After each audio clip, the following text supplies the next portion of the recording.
আমি মিতালি। চিতারার পক্ষ থেকে শুভ জন্মাষ্টমীর প্রীতি ও শুভেচ্ছা। আগত সকল বন্ধুরা আশা করি ভালো আছো, সুস্থ আছো, যে যেখান থেকে ভিডিওটা দেখছো। মধ্যযুগের প্রথম কাব্যগ্রন্থ হল শ্রীকৃষ্ণ কীর্তন। গ্রন্থটির রচয়িতা বরু চণ্ডীদাস। ভাগবতের কৃষ্ণলীলা সম্পর্কিত কাহিনী অনুসরণে জয়দেবের গীত গোবিন্দ কাব্যের প্রভাব স্বীকার করে লোক সমাজে প্রচলিত রাধাকৃষ্ণ প্রেম সম্পর্কিত গ্রাম্য গল্প অবলম্বনে কবি বরু চণ্ডীদাস শ্রীকৃষ্ণ কীর্তন কাব্য রচনা করেন। বরু চণ্ডীদাস আনুমানিক ৪র্দশ শতকের কবি। তার প্রকৃত নাম ছিল অনন্ত। শ্রীকৃষ্ণ কীর্তন নামটি প্রদান করেন সম্পাদক বসন্ত রঞ্জন রায়। হাতে লেখা পুঁথিখানির প্রথমে 2টি পাতা, মাঝখানে কয়েকটি পাতা ও শেষে অন্তত 1টি পাতা নেই। গ্রন্থ শেষে কয়েকটি অলিখিত সাদা পাতা আছে। পুঁথিখানিতে গ্রন্থের নাম, রচনাকাল ও পুঁথি নকলের তারিখ কিছুই নেই। এই পুঁথি অন্য কোনো পুঁথি থেকে অনুলিখিত হয়েছে না কারো মুখে শুনে লিপিকৃত, তা বুঝবারও কোনো উপায় নেই। এজন্য কবির পরিচয়, গ্রন্থ নাম, রচনাকাল অংশ পাওয়া যায়নি।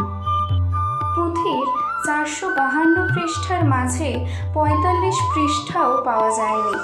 তবে বসন্ত রঞ্জন রায় নানা মত পর্যালোচনা, সমীক্ষা ও বিশ্লেষণের মাধ্যমে গ্রন্থটির মূল নাম আবিষ্কারের সচেষ্ট হন এবং এর মূল নাম শ্রীকৃষ্ণ সন্দর্ভ বলে মতামত প্রদান করেন।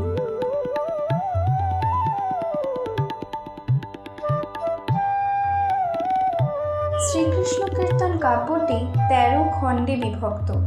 খণ্ডগুলি হল: 1 জন্মখণ্ড, 2 তাম্বুল খণ্ড, 3 দান খণ্ড, 4 নৌকা খণ্ড, 5 ভার খণ্ড, 6 ছত্রখণ্ড, 7 বৃন্দাবন খণ্ড, 8 কালীয় দমন খণ্ড, 9 যমুনা খণ্ড, 10 হার খণ্ড, 11 বান খণ্ড, 12 বংশী খণ্ড ও 13 রাধা বিরহ খণ্ড।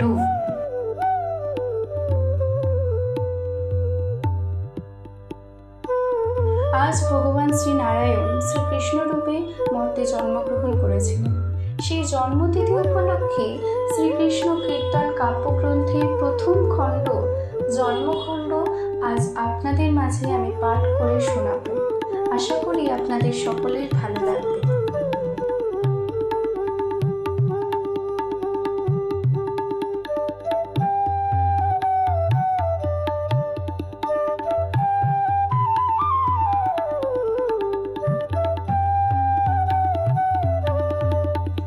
জন্মখণ্ডে মর্তে কৃষ্ণ ও রাধিকার জন্মকাহিনী ব্যক্ত হয়েছে।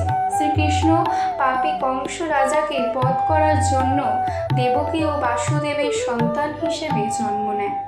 তবে পাপী কংস রাজা আগে থেকেই জানত যে দেবকী ও বাসুদেবের সন্তানই তাকে ধ্বংস করবে। এজন্য পাপী কংস রাজা দেবকী ও বাসুদেবকে আলাদা করে তার রাজ দরবারে বন্দি করে রাখেন। দেবকী ছিল কংস রাজার বোন, সেই হিসেবে কংস কৃষ্ণের মামা হয়। দেবকী ও বাসুদেবের বিবাহের পর তাদের একে একে 7টি সন্তান হয় ও কংস রাজা তাদের একে একে বধ করতে থাকে। ফলে তার পাপের ঘরা একদিন পূর্ণ হয়ে আসে।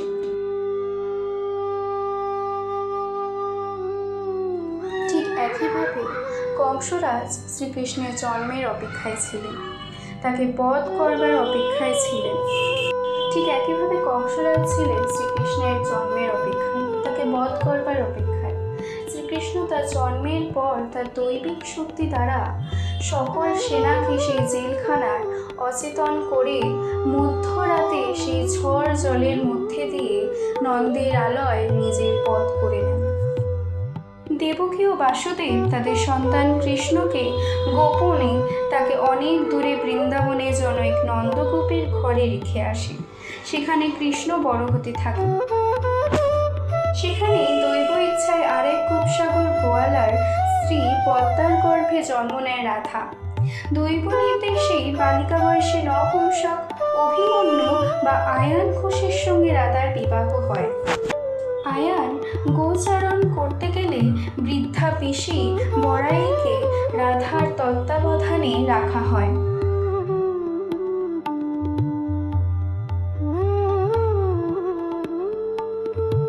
তৃতীয় খণ্ড, তাম্বুল খণ্ড। তাম্বুল খণ্ডে বড়াইয়ের মারফত রাধার কাছে কৃষ্ণের তাম্বুল প্রণয়োপহার প্রেরণ এবং দান খণ্ডে শুক্ল আদায়ের ছলে কৃষ্ণ কর্তৃক অনিচ্ছুক রাধার উপর বলপ্রয়োগের বৃত্তান্ত বিবৃত হয়েছে। তাম্বুল অর্থাৎ পান। রাধা ঘর থেকে বের হয়ে অন্য গোপীদের সঙ্গে মথুরাতে দই দুধ বিক্রি করতে যায়। বড়াইও তার সঙ্গে যান। বৃদ্ধা বড়াই পথে রাধাকে হারিয়ে ফেলে এবং রাধার রূপের বর্ণনা দিয়ে কৃষ্ণকে জিজ্ঞেস করে এমন রূপসীকে সে দেখেছে কিনা। এই রূপের বর্ণনা শুনে রাধার প্রতি কৃষ্ণ পূর্ব রাগ অনুভব করে। সে বড়াইকে বুঝিয়ে রাধার জন্য পান ও ফুলের উপহার সহ প্রস্তাব পাঠায়, কিন্তু বিবাহিতা রাধা সে প্রস্তাব পদদলিত করে।